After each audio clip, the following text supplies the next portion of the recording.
Hello, everyone. Good morning, good afternoon, good evening, wherever we are seeing us from the world, around the world. Thank you for being here. I appreciate you are taking the time and join me. My name is Alejandra Horvat. If you don't know me, I love to share tips and tricks in Power Query. And today is the session number 3 from a series of how I automate my work with Power Query. If you are not familiar with the channel, I have been preparing these classes for the last 3 Saturdays. So next Saturday is the last session of this series, but I will continue with the live sessions after that. So feel free to send me your questions, comments, or something that you would like to see related to Power Query. So hopefully I can address that and give you the answers that you need or find the answer for you. So without more to say, let me start sharing my screen. Feel free to ask questions or proportionate your comments. So I would be very happy to answer your questions. Okay, excellent. So as I said, let me start sharing my screen so I can show you what we are going to do today and what is the goal for this session. Oh, hello, Anthony. I'm just checking the comments here. Let me go back in here, share my screen. Excellent. So now I'm gonna go back to the comments. I'm still very new in this software thing, so just bear with me. And here I have the screen all shared for you. Perfect. So the goal today is to automate my process when I'm working with TXT files. However, this process works the same with CSV files. So it's very common that sometimes we get information from one software or from one system, and the information comes in this. Let me show you how my files come. So this is my file for the month of January. I'm going to just open. It comes as a TXT, as I mentioned. And this is the information that I receive. So what this information is telling me is the first item refers to the unit sold. The second, which could be the second column, is the customer ID. This is the product number. This is the city ID. And this number refers to the date. As we know in Excel and Power Query, the dates are numbers, but we just give them formats as dates. And this is my currency, and this is the month, right? So this is how my information comes. However, what I need to get from these reports is to organize all of these by date, by city, by province, and also I need to organize this to get the sales and the taxes that I need to pay on those sales. So as you can see, this is not useful, but every month what I have to do is convert this information to Excel and work with that information there. So we're going to automate this in Power Query. So next time that I receive a new file, Power Query will do all that work for me, and I will get my tables updated in no time. So let me close this file. As you can see, I am on my desktop on my folder demo 2022 July 16, sorry. And I have only January to March, okay? So what I want to do, I have here the information how I want my final product to look like. As I mentioned, I have the date, I have the city name, I have the province, I have the product name, the sales, and the taxes. This information is not coming from my source. This information is also not coming from my source, same that the city, okay? So we are going to connect those TXT files to tables in Excel, okay? And then convert that to a table, and I created a pivot table so you can see the difference right away. So I'm going to go back to my folder, and I can see Rafa has joined us in our presentation today. Hi, Rafa. Nice to see you. Thank you for being here. So Anthony and Rafa, thank you so much for being here. Very appreciated. Okay, so let me show you now what happens. I have my folder with the 3 months. I have my additional data that has the months from April to December. Let me copy this information from the additional data. So I'm going to Control C. I'm going to go to my folder where the source is coming from. I'm going to Control V to paste. I'm going to go to my report in Excel. I'm going to go to Data, refresh all, and you can see here that now from March, this is going to be updated up to December, doing all this process, and there is a total of 100,000 rows, right? If I go back to my source and I delete just the files that I just paste, right? So just that I copy and paste. Let me delete now that information and I leave only January to March. Go to my Excel spreadsheet from the 100,000 rows, and here I can see that I have all the months from January to December.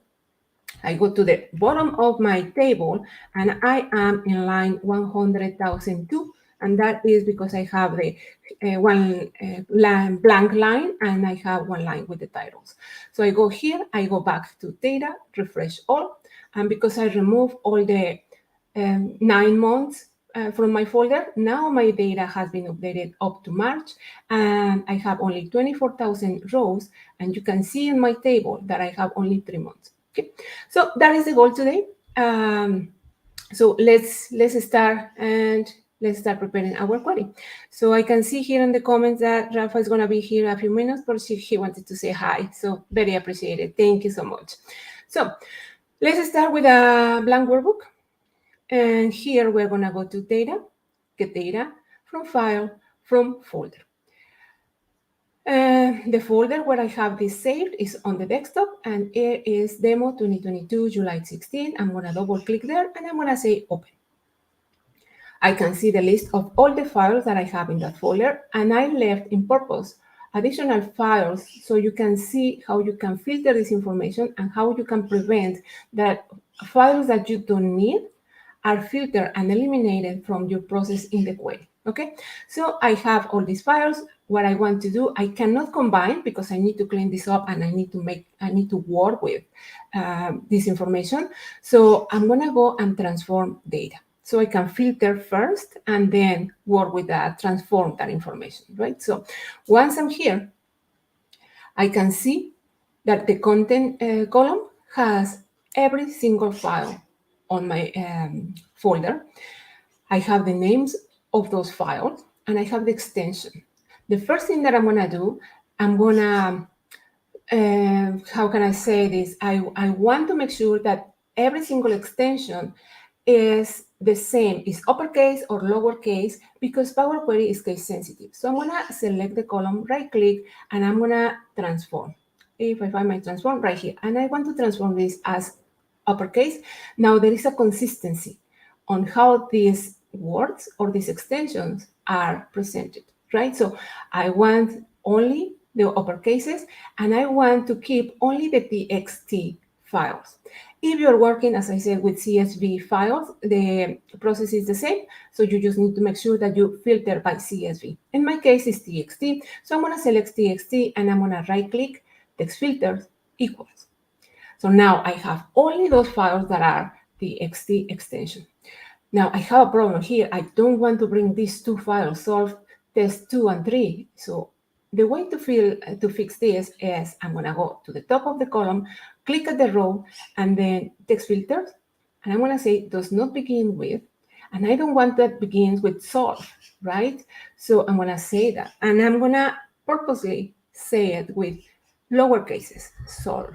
And I'm going to just leave, maybe just solve like this, right? So once I have this, I'm going to say, okay. And of course, Power Query didn't recognize that I don't want these two because I provided this information with lower cases. These two start with a capital and then lower cases, right? So there is a way to fix this. So Control-Shift+ to zoom in. And here at the end of this text start with function, I'm going to go and add a comma, and I'm going to say that I want to ignore case. So I'm going to select this here. I'm going to just expand this. I'm going to select compare ordinal ignore case, enter, and you can see that now I don't have the sold files.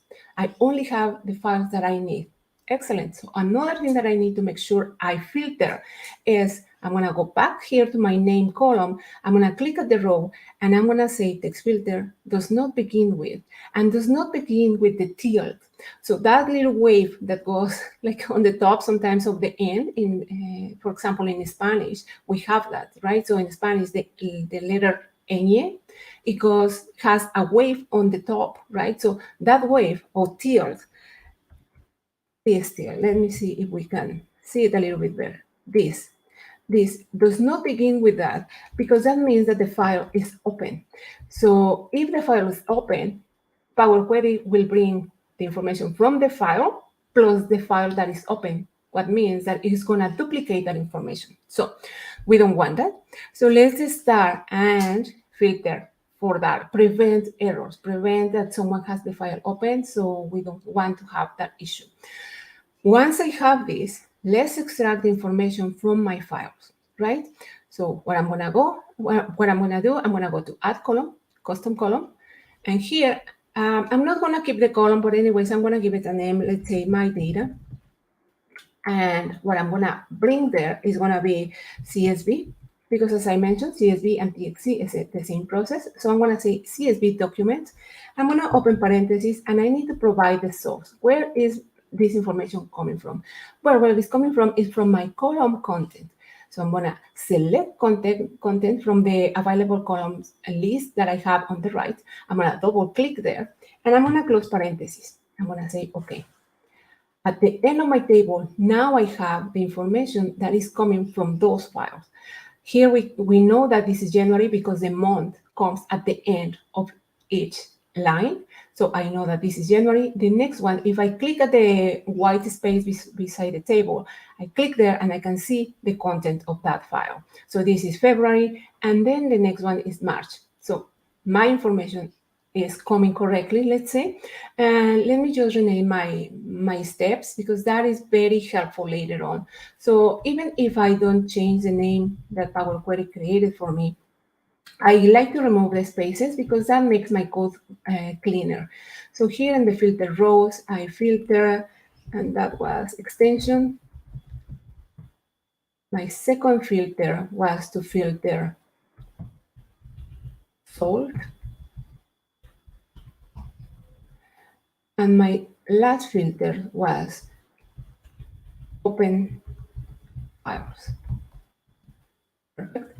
And now the added column is extract info from files.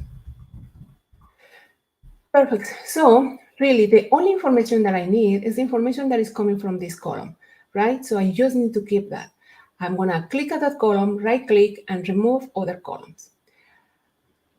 If I don't need information, I need to get rid of it so in my table looks cleaner and I can focus really in what I need, right? So sometimes what I like to do as well is just to group some of the steps that are similar. So let's say if I'm filtering, I try to keep all the filter steps like one after another. If I'm going to delete columns, I try to delete all the columns that I need to delete at once.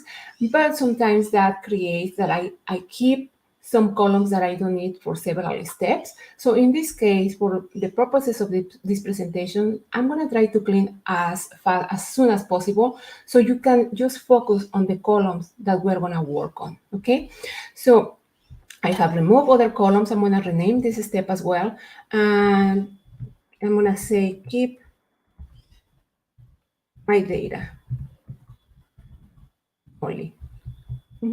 I'm just selecting the step, pressing F2 to edit so I can rename, or I could have just right click and rename, right? So either way works. And the name of my query is correct. I'm gonna leave it as demo 2022 July 16. If you need to change that, you can select here and delete this name, or you can go here on the section for the queries, double click, and you can edit that name. You can change it there, okay? So let's expand the information that we have here. I'm going to just click here at these rows on top of the column, and I just want to bring one column because that's all that I have, and I don't want to use the original name as a prefix. However, if for any reason you forget to remove the check mark here. Let's see what happens if I leave it. If I leave it and say okay, then my column brought the original name, my data, added a dot, and then call this column column 1. Let's say, oh, I forgot to remove that check mark. I can go back to my step. I can double click there, or I can click at this gear on the side. In my case, I'm going to just double click. Here is where it says default column name prefix optional. I'm just going to delete it. I'm going to say okay. And you can see that that name has been removed. And I just keep column 1 as the name of this column. Perfect. So let's expand our information. Let's split this column because my separator, I have a pipe. So that's going to be helpful because that's going to be the one that is going to break this information into columns, right? So I'm going to select the column and I don't remember, let me right click here. Yes, split column. I'm going to split by delimiter. I can also go here to my home, split column, and by delimiter. Either way works. And I can see here that Power Query already recognized this as my separator, my pipe. I'm going to say, okay. Now I can see that all the information has been split. And here you can see the code that Power Query has created. So column 1 and added dot 1, dot 2, 3, 4, and so on until number 7. That is the last column that we have in here, right? So we have 7 columns. So the first thing that I need to do is, of course, give a name to these columns because this is really not helpful, right? So if I double click at the top of the column and I say unit sold, enter, I'm going to go with the second one. This is going to be customer number. And the third one is going to be product number. Enter. So you can see here in the formula bar, if you don't have the formula bar, you go to view and you make sure that you have a check mark here where it says formula bar. So by doing this, we can see what Power Query is doing behind scenes, which code Power Query is creating for us. And you can see here that when I rename my first column, it gives me the previous name and the new name. Same with the second column, my previous name and my new name, and so on. So Power Query is hard coding this. But what happens if at one point of time, my columns change? Let's say the report starts sending the information in a different order, right? Instead of sending me the product number in column 3, it sends me the customer number, right? So then I'm going to be in troubles because then I won't get the information that I need later on. So there is a way to do this dynamically. How are we going to rename our columns dynamically? And that's going to be very simple. Well, very simple when we know the steps, right? So I'm going to show you those steps. Once we're here, I'm going to pass this to Excel as a connection only so we have access to Excel. We are not going to load this yet because we are not ready to do that, but I need to go to Excel to show you those tables where we are going to connect that information and rename these columns dynamically, right? So I'm going to go to Home, close and load to. And as I said, I'm going to create a connection only. So I'm going to say only create connection, and I'm going to say OK. So by doing this, I don't have to download anything here to my workbook, but I'm able now to check my Excel. So I'm going to go here. I'm going to bring my folder. So we're working here on my demo 22 July 16. I'm going to go to my desktop, and there I have a file that is called dim tables. I'm going to double click there, and I'm going to show you what I have there. So right here, I have tables with information about the city number that I have in my in the files that I'm working on. And here I have additional information that is the city name and the province that this city is located on. I have a product table where I have the product number that I have in my file that I'm working on, but then this has additional information that the product name, the unit cost, or the selling price. Also, in the next tab, I have a column names table. Here I have the original name that Power Query generates or provides to my table. As we saw, is column 1.1 to 1.7. And here are the new names. This is how I want these columns to be named, because at any time, if the order changes, I can change that here, and then all my work will follow this information, right? So this is what I want to connect to Power Query to get the new names and do this dynamically. So I'm going to close this file. I'm going to go back to my query. If you cannot see your query, this is the work the file where we were working on. So since I'm here, I'm going to save it. I don't want to lose our work. So I'm going to press F12, and let's say I'm going to save it here on the desktop, and I'm going to say solve live, and I'm going to say 2022 July 16. Excellent. So if you cannot see your queries, go back to data and select queries and connections. I can see them, and I'm going to just double click at my query demo 2022 July 16. Once I'm here, I'm going to call the table with the name for the columns. So here on the query section, I'm going to right click, and I'm going to say new query, file, Excel workbook. And that is coming from my theme tables that are on my desktop. I'm going to double click there. And this is going to bring me, it's going to show me the information that I have in there. So I have the cities, the column names, and the products. Let's start with the column names. I can select that and then say, OK. Once I have that, my query is called column names because that is the name of the table. I don't want the, well, I'm going to change data type. No, I'm going to change type. I don't want the data type to be changed just yet because I want to duplicate this query. So I have the content of my original name and my new name. If I go to the source, I can see all the content that I have from my theme tables.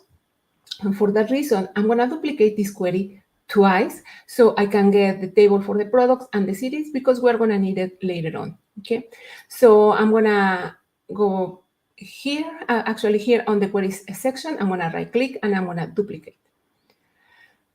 And this one will be the products. Products. I'm going to enter. I'm going to go to my source. And here I'm going to see the name of my table.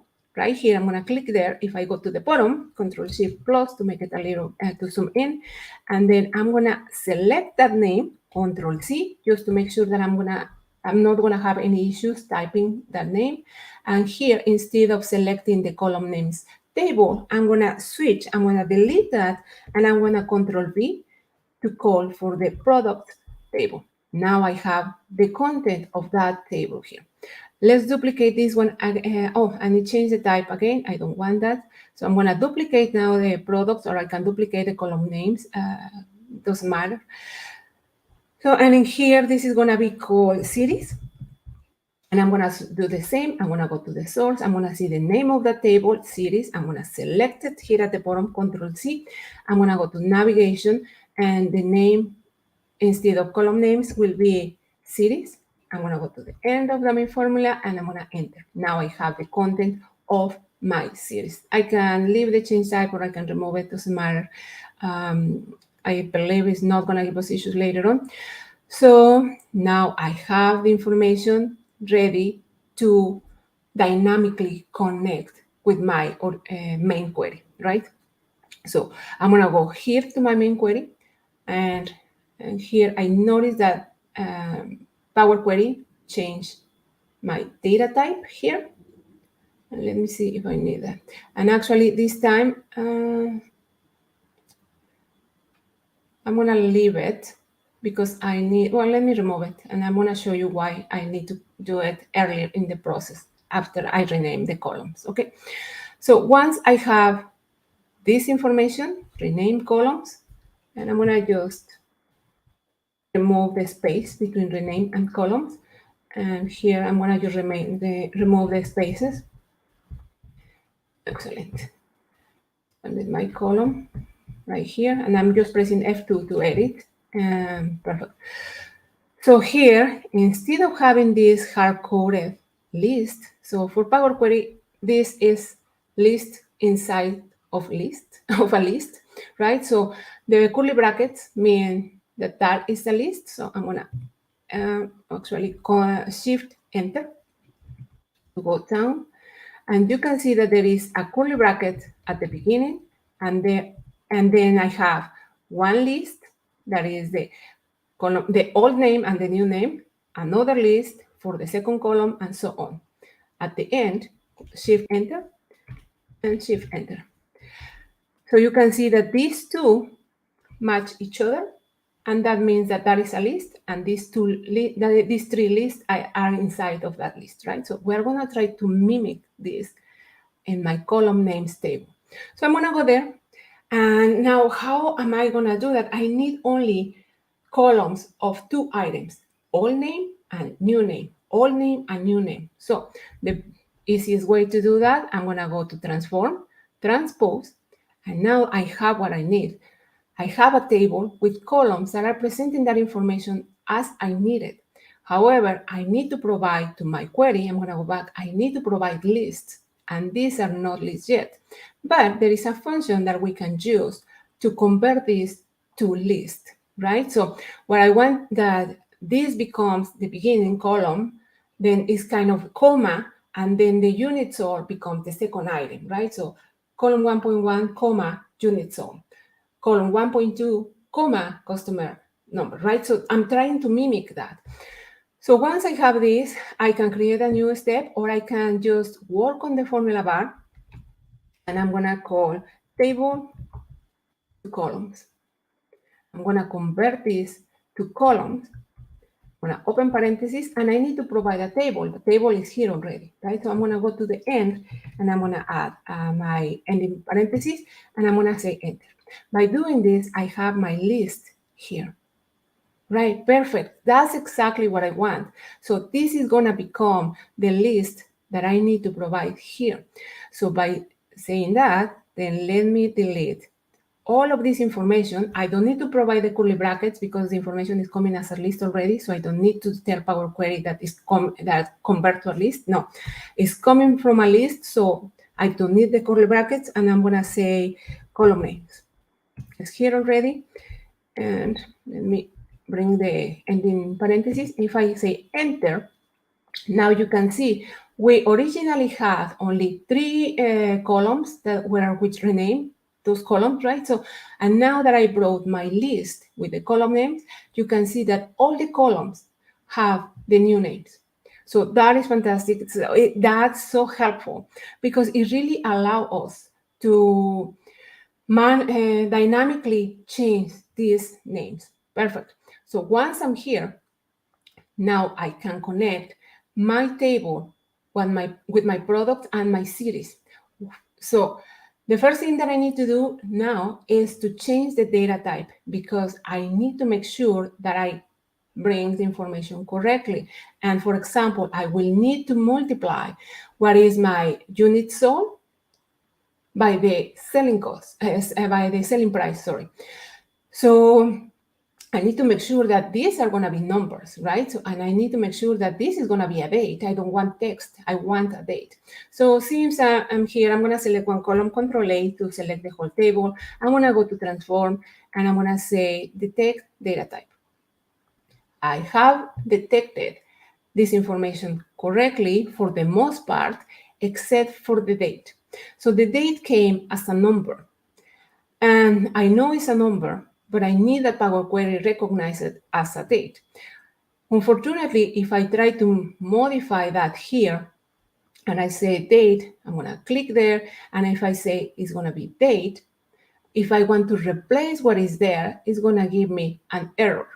And that is because it's originally recognized as a text, and it cannot change a text to a date, even though it's a number, right? So the workaround to that, I'm going to change it back to number, whole number, as originally recognized by Power Query, and I will need to add a new step. So in this case, I'm going to click here where the 1, 2, 3 is, and I'm going to say date. And I'm not going to select replace the current information. I'm going to add new step. Because now Power Query recognizes from this step that is coming as a number. Now the second part, I have a number. Now I can recognize it. I can transform this as date. Okay. So I'm going to say change type here. And then the second step will be change type for date. Okay, excellent. I press enter.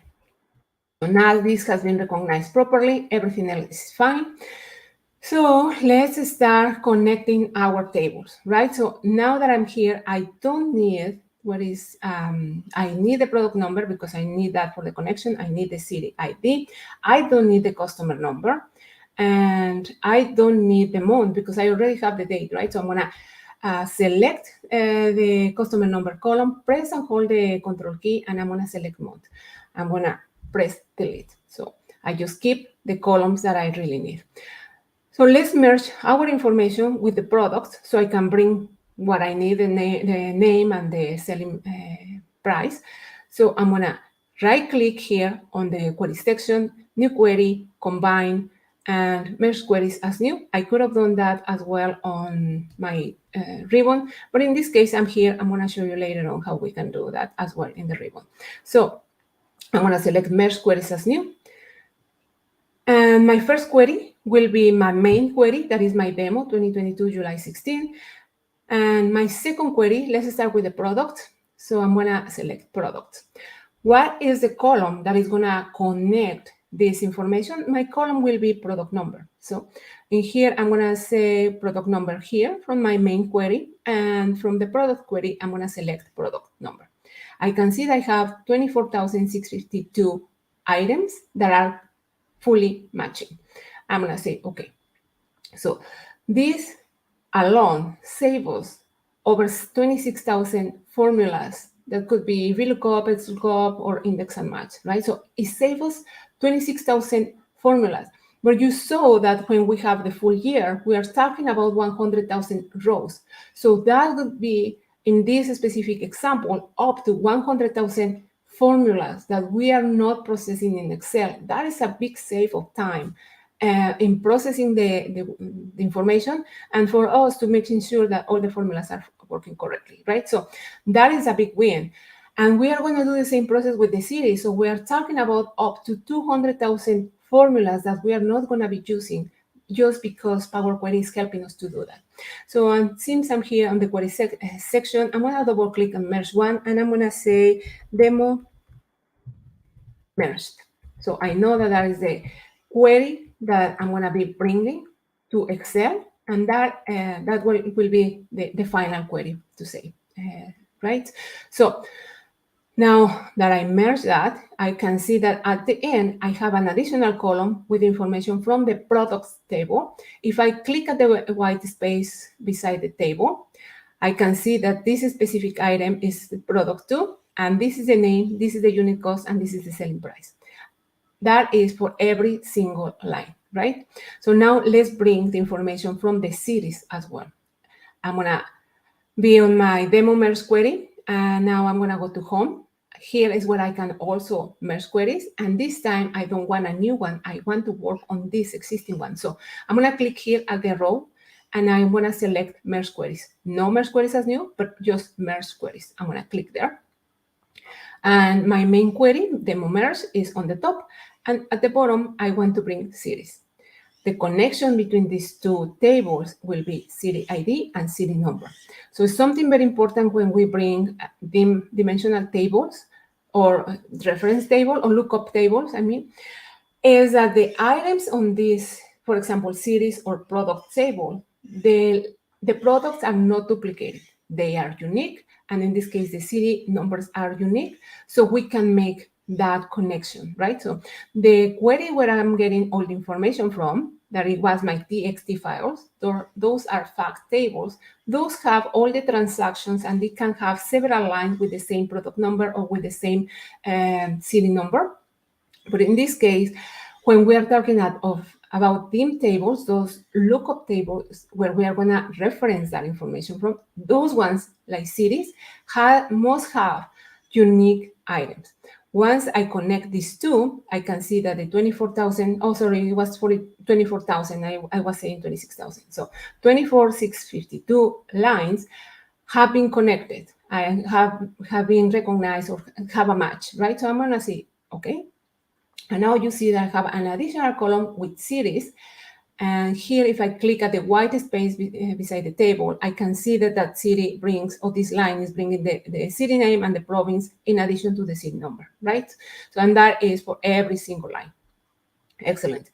So now let's start expanding those tables. I'm going to go here to products. I'm going to click at the two arrows on the top, and I don't want to bring the product number because I have that in this table, demo table already. I don't want to use the original name as a prefix, and I'm going to say okay. Now you can see that we brought that information for every single line. And actually, I don't need the unit cost. We are going to be working only with the selling price right now. But if you need the unit cost, you know you have the information here as well, and so you can practice and you can make some tests, right? You can compare selling versus cost and so on. So you can practice really with this, because with Power Query, everything is about practice. So let me just start renaming my steps here before I forget. I'm just removing the blank spaces, because some of the steps, really the name of the steps help, or they are descriptive. So I'm gonna just keep them. And now let me expand the series table. So I'm gonna click here to show you, and then I'm gonna go to the top of the column. I'm gonna click at the rows, and I don't want the city number. I already have that information, and I just want to bring the city name and the province. And why the province? The province is very important because I need to calculate the taxes, the sale tax for this product, so I know how much tax I need to pay, right? So in this case, that's why it's very important, because in Alberta, the sale price, the goods sales price is 5%, and for BC, in addition to that, they have the the goods and services tax is 5%, and the BC has the provincial tax of 7% in addition to that. So the PST, so it's 12%, right? So for Alberta will be 5% tax, and for BC will be 12%. So we need to be very careful with the calculations. That's why I need to bring the province into my table. Okay, I'm gonna go back here to the unit cost because I really don't need that. I'm gonna go back one step and expanded products. I'm gonna double click there, and I have the list of the columns that I brought. I'm gonna remove the check mark in unit cost, and I'm gonna say okay. Perfect. And I'm gonna go to my last step with expanded cities, and I'm gonna just remove that space in the name, and I'm gonna say enter. So here I have the city and the province. Excellent. So let me see if there are no questions. Perfect. Okay. So now we have this information. Let me see. Now let's start organizing this. So first, I'm gonna start moving the city name and the province. I'm gonna select both. So I'm gonna select one, press and hold shift and select the other column. Right click, I'm going to move, and I'm gonna move this to beginning. So I'm at the beginning, and I notice that I need to bring the date. So I'm gonna select the date column, right click, and I'm gonna move to beginning. Okay, so that will be my first column, then the city name, then the province, and then the unit sold. So I need to bring let me bring the product name and the selling price. I'm gonna, same thing, select one column, press and hold shift, and then drag them up to here, between the province and the unit sold. I can see here that I don't need product name, ID, or currency. So I'm gonna select product number, press and hold shift, select currency, and press delete. So by doing this, I'm gonna minimize this area so we have a little bit more room here. So we have all the information that we need to continue. So I have the selling price and the unit sold. So what I'm gonna do, I'm gonna multiply these two, right? So I'm gonna select selling price, I'm gonna press and hold control, select unit sold, and I'm gonna go to add column, standard, and I'm gonna multiply, right? Because I need to get the sales amount. So you can see here that 48 times 2.1 gives me 100.8. Same thing in the second line. The third line is 17 times 1.9, and so on. Now, I can see that the name of this column came as multiplication. For default, I can change that. So here on the formula bar, you can see multiplication. That is the name of the column. I can change that, and I can say this is going to be sales, and I'm going to press enter. Now you can see that the title of that column is sales, right? So now that I have the sales, I can process the tax, right? So to do that, I'm going to create a conditional column because I'm going to say, if the province is Alberta, then multiply the sales times 5%. If it's BC or anything else, multiply by 12%, right? So for that reason, I need that conditional column. So I'm going to go to add column, conditional column. And unfortunately, I don't have the opportunity to do calculations on this column, but we're going to find a way around that. So first, I'm going to rename that column. Instead of custom, I'm going to say this column is going to be called tax. And I'm going to say if province equals AP, which is Alberta, I'm going to use a 0.05. Here is what I would like to say 0.05 times the sales column, but it's not, I haven't been able to do it in this way. So else, let's say we will never have purchases, sales in any other province. So I have only two options, Alberta or BC, right? So, and here I'm going to say else 0.12, and I'm going to say okay. So you can see that now the table has only those two items. Could be 0.05 or it could be 0.12, right? So, and we can confirm here is Alberta, and if we go to the end, it's 0.05. Let's go one line, one row above, and it's BC, and you can see that it's 0.12.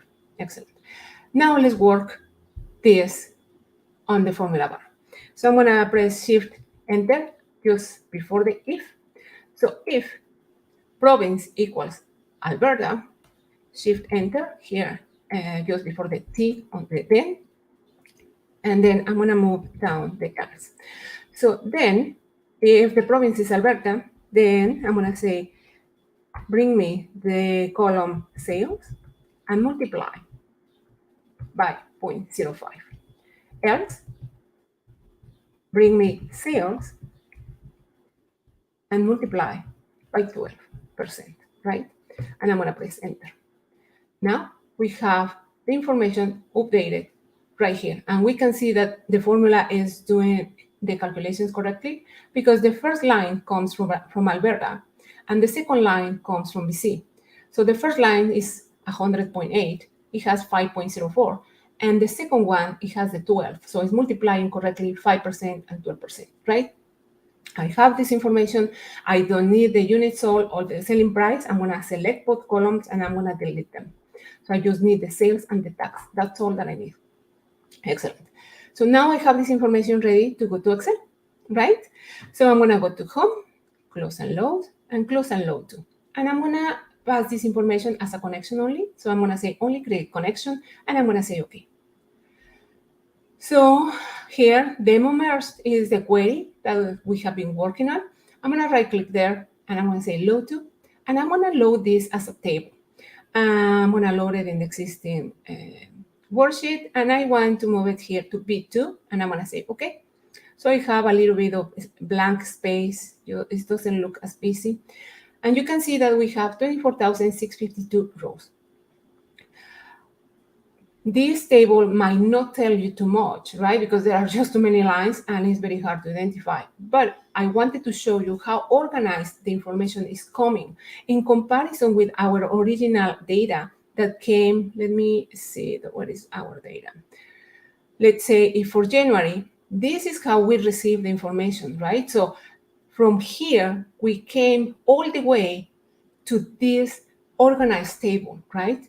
So now from here, I want to show you, I'm going to create a pivot table from here. I could have created the pivot table from my query. I could right click, load to, and change the table from the pivot table. But I want to keep both so you can see how they refresh when I add new data, right, to the source. So I'm going to keep the table, and from the table, I'm going to go insert, pivot table from table range. And this is the name of my table, demo merged, which is correct. And I want to have that in the existing worksheet. Never have, ideally, you never have table and pivot table just beside each other or below each other, right? Because there is a chance that that pivot table will expand. So ideally you have the pivot table in a specific sheet, but for the purposes of this example, I'm gonna just keep it here so you can see the changes, right? So I'm gonna select here and I'm gonna say, okay. So my pivot table, and one thing that I didn't notice, let me go back to my query. What is my query? When I right click, I just want to make sure, okay, it wasn't added to the data model. And that is important. Oh, this is, yeah, perfect. And that is important because there will be some implications on that. So, and here, let me just make sure. Yeah, I think this should be okay. Let me just check the source. Excellent. Perfect. Okay. So here I have my pivot table. I'm going to go here and select pivot table. You probably have your layout in this way. If you like to have the table and the columns of those tables on the left, let's go here to pivot table fields and click there. And I'm going to change it to field section and areas side by side. So it gives me more room to have the list of all the columns that my table may have, right? So from here, I'm going to go and select sales. I want to have the sales. I want to have the tax. I want to have the province. And I probably want to have the product name here. So I have all those products. And probably I want to have the date. But I may want to have the date. Let's see. Let's have it in here. Okay, let me go to design here inside of the pivot table, go to design report layout, and I go to show in tabular form, right? So, and let me go to view, and I'm gonna remove grid lines. So here I have by month, by province, but let me move the date, that is the months. I'm gonna have that on the columns as well, better, I mean. So I have Alberta, I have the products, excellent. So I have the total sales, right? So I can rename these columns. So instead of sum of sales, I'm going to give one space and keep sales because sales already is recognized within my table. So I cannot keep only sales. I need to give one space at the beginning or at the end. Otherwise, look what happens if I try to do that with tax. I remove and keep tax. I presented, oh, this time work. Oh, well, sometimes it doesn't. Yeah, sometimes I need to leave the space. So, excellent, it worked. So, anyhow, so I have my information here. And let's say it's just too long. Let me just right click and number format, number, just 1,000 separators. I'm going to remove the decimals, right? And so I'm going to get rid of the tax column. So I'm going to select it from here from values and I'm going to drag it inside to the sheet so you can get rid of it. So I want to show you both tables and I'm going to remove the province. So I want to remove that so you can see the whole thing over here, right? So now that we have this, all that work, we don't need to do it again. I can go here to my folders and I'm going to go additional data and I'm going to bring, let's say, 3 months. I'm going to bring from April to June. I'm going to control C. I'm going to go to demo 2022 July 16. That is where our source is coming from in our query. And I'm going to control V. I'm going to paste those 3 files. I'm going to go to my file that we're working on, Solve Live 2022 July 16. And I'm going to go to data and refresh all. So let me move just here so you can see how many lines we're working on and refresh all. So from 24,562 changed to 49,702. But what happened? The pivot table doesn't seem to change, right? So, and actually, let me change the layout a little bit because I want you to see all the months. So I'm going to change product here and I'm going to change date here so you can see that this will expand. So in order for me to refresh this, I need to click at refresh again and then recognizes this. So it's very painful to be doing this. So there are 2 ways that we can fix this. Let's say we can do it dynamically. So once I'm here on my query, when I load to, and that's why I wanted to make sure that I didn't have, that it was included in the data model, because I wanted to show you why, or the difference that can make to have that check mark there. So I'm going to right click to my query I'm going to say load to, and from here, and I'm going to say table, but this time I'm going to check mark here, add this data to the data model, and I'm going to say, okay. And yeah, it's going to tell me that anything that is connected there might be deleted or I might have issues. And it's fine because I haven't done anything with the data model, right? So I just want the table to be downloaded. And now I have exactly the same rows, but look what happens now when I add more information to my source. So let's go to additional data. Where did I go? Here. I'm keep clicking at the same. So I'm going to go to demo. So now let's add July to September. Control C, Control V. And let's go to our query, solve live. And I'm going to go to data, refresh all. And now keep your eye on June. Now it is should update automatically. Perfect. Updated from July to September. I didn't have to click twice at refresh all. Updated now our table to 74,000 rows and our pivot table as of September, up to September, I mean. Excellent. Another way, let's say, if for any reason you don't feel comfortable clicking here at add this data to the data model, it's fine. I'm going to say okay, and same thing is going to warn me that anything that is in the data model might be modified or deleted, and that's fine. So if you don't want to do that, then you will select your query, right click, and you can go to properties, and you need to remove this enable background refresh. Remove that, say okay, right? And remember, we don't have the query connected to the data model. I'm going to right click load to, and I'm going to show you that we remove that check mark, right? So I'm going to say okay. And now I'm going to go to my demo. I'm going to go to my additional info, and I'm going to bring the information from October to December, Control C. I'm going to go to my source where my query is getting information from, Control V to paste. Let's go back to our solve live file. We have 74,000 rows. I'm going to go to data, and we have up to September in the pivot table. I'm going to say data, refresh all, and now all the information has to be updated up to December on the table and on the pivot table.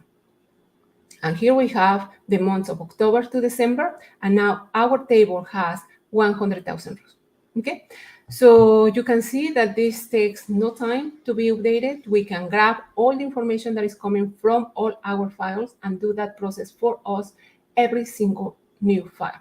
So I hope you found this information useful. If you like it, please give me one like and share with anybody that you believe can benefit from it. Thank you so much for being here with me. Please let me know if you have any questions, if you would like to develop a topic here. And as I said, next week will be the last session for this series of how I automate my work with Power Query. So please feel free to write me a line and let me know what you think about this, or if you have questions, and as I said, or if you want a specific topic. Thank you so much for your time. I really appreciate you joining me today, and I give you back your Saturday. Thank you so much, and I'll see you next week. Bye-bye.